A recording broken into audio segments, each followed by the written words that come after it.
মাঠে মাঠে আলু আবাদে ব্যস্ত কৃষক। কেউ আগাছা পরিষ্কার করছেন, কেউ বা ছিটাচ্ছেন সার। এক বুক আশা নিয়ে কাকডাকা ভোর থেকে সন্ধ্যা অবধি চলছে ক্ষেত পরিচর্যার কাজ। আমনে ভরেছে গোলা।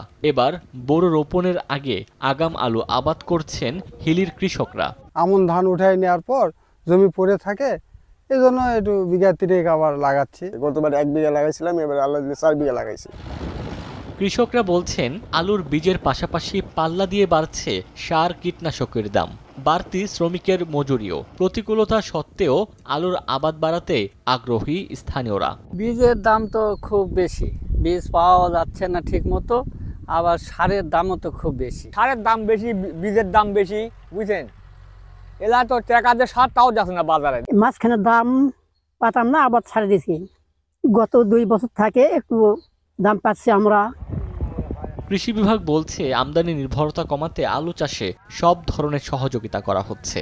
আলু লাগানো থেকে শুরু করে যেই পরিচর্যাগুলো সময় মতো করতে হবে, সেখানে সার, সেচ, কখন কোন বালাইনাশক প্রয়োগ করতে হবে, সর্বোপরি আমাদের কৃষি বিভাগ থেকেও অফিসের মাধ্যমে পরামর্শগুলো আমরা দিচ্ছি আমাদের কৃষক ভাইদের কাছে।